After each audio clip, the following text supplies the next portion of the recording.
என் பையனுக்கு கொலுசு வாங்கலாம் அப்படின்னு சொல்லிட்டு ஈவினிங் 5 மணி போல் கிளம்பியிருந்தோம். அப்போ தான் வெயில் கொஞ்சம் கம்மியாக இருக்கும்னு நான் திண்டுக்கல்லில் இருக்க ஏகே தங்க மாளிகை தான் போயிருந்தேன்.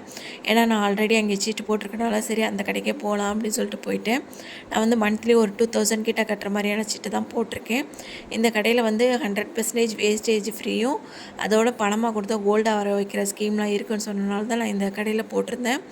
அதோட அதில் 2 டைப் இருக்குதுன்னு சொன்னாங்க. 12 மந்த்ஸ் வரையும் கட்டினோம்னா வேஸ்டேஜ் இருக்காது, ஆனால் ஜிஎஸ்டி இருக்கும். இதுவே 15 மாதம் வரையும் கட்டினோம்னா ரெண்டுமே இருக்காது அப்படின்னு சொன்னாங்க. நான் 15 மாதம் உடைய தான் நான் கட்டிட்டு வந்துட்டுருக்கேன்.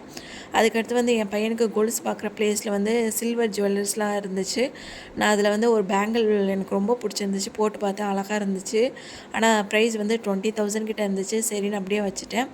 அப்புறம் வந்து என் பையனுக்கு ஒரு சிம்பிளாக ஒரு கொலுசு வாங்கிட்டேன். கோல்டில் ஏதாவது நியூ கலெக்ஷன் இருக்கான்னு பார்த்துட்டு இருந்தேன். இப்போ வந்து ட்ரெண்டிங்காக போயிட்டுருக்க இன்விசிபிள் செயின்லாம் கூட இருந்துச்சு. ரொம்பவே அழகாக இருந்துச்சு. என் பையனுக்கு 40 கிராமில் கொலுசு எடுத்திருந்தேன். ஸோ வந்து அன்றைக்கி ஆடி ஆஃபர்னு சொல்லிட்டு சில்வருக்கெலாம் வேஸ்டேஜ் ஃப்ரீ அப்படின்னு சொல்லிட்டு அந்த கடையில் போட்டிருந்தாங்க.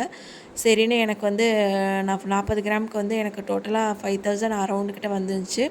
ஜிஎஸ்டி மட்டும் 150 ஆட் பண்ணிக்கிட்டாங்க, மற்ற எதுவும் சேர்த்துக்கல. அதுக்கப்புறம் நான் வந்து என் ஹஸ்பண்ட் வந்து ஃபேமஸான முட்டைப்பாயா கடைக்கு போகலாம் அப்படின்னு சொல்லிட்டு கூட்டிகிட்டு போயிருந்தாங்க. 2 பேரும் ஆளுக்கு ஒரு முட்டைப்பாயா வாங்கி சாப்பிட்டுட்டு இருந்தோம். அப்புறம் வந்து நிறையா சமோசா சுட சுட போட்டுட்ருந்தாங்க. பார்க்க ஆசையாக இருந்துச்சு. சரி அப்படின்னு சொல்லிட்டு ஒரு 4 சமோசா பார்சல் பண்ணியாச்சு. அப்புறம் வந்து போகிற வழியிலே என் பையனுக்கும் வந்து நட்ஸ் இந்த மாதிரிலாம் வாங்கலை. சரி அதை வாங்கிடலாம் அப்படின்னு சொல்லிட்டு வாங்கிட்டு அப்படியே நேராக வீட்டுக்கு கிளம்பிட்டோம்.